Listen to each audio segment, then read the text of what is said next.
اگر کسی سے پوچھا جائے کہ پاکستان کا بیڑا غرق کرنے والی سب سے بڑی چیز کون سی ہے تو پھر لوگ کھلے عام اس بات کا اقرار کرتے ہیں کہ فوجی اسٹیبلشمنٹ. لیکن میں اس بات کا بالکل انکار کرتا ہوں. میرے ماننے میں پاکستان کا بیڑا غرق کرنے والی طاقت کا نام سیاستدان ہے.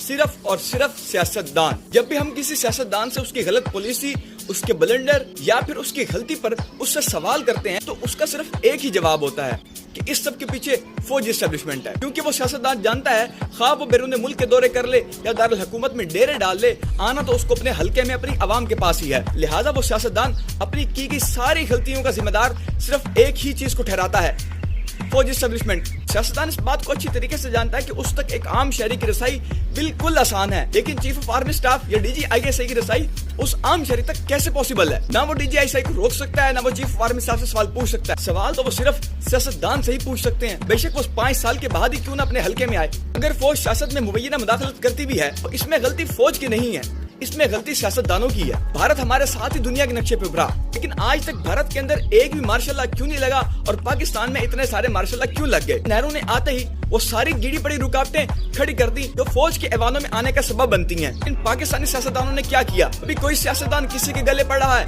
کبھی کوئی سیاستدان کسی کے گلے پڑ رہا ہے، کبھی کوئی کسی کو چور کہہ رہا ہے، کبھی کوئی کسی کو چور کہہ رہا ہے. ایوانوں اور اسمبلیوں کے اندر لوٹے مارے جاتے ہیں. ایوانوں اور اسمبلیوں کے اندر قانون سازی کرنے کی بجائے فائلیں ایک دوسرے کے منہ کے اوپر ماری جاتی ہیں. قانون سازی کرنے کے بجائے ڈیسک پر چڑھ کر بندر کا ناچ ناچتے ہیں. کبھی کوئی اسمبلی کے اندر بیٹھ کر مرغی کی آوازیں نکالتا ہے، کبھی کوئی کسی کو ڈبو کہتا ہے، کبھی کوئی کسی کو غدار نے کہتا ہے. اسمبلی میں ہر کام ہوتا ہے سوائے قانون سازی کے. اگر ہمارے ملک کے سیاستدان شروع سے ہی ایسی پالیسیز بنا لیتے اور میثاق سیاست کر کر ایک ہی پلیٹ فارم پہ اکٹھے ہو جاتے اور قانون سازی کر کر ملک کے اندر ایسے ریفارمز لے کے آتے جس سے فوج کی سیاست میں مبینہ دخل اندازی رک جاتی. لیکن ایسا نہیں ہوا کیونکہ ہمیں تو ایک دوسرے کے منہ پر فائلیں مارنی ہیں.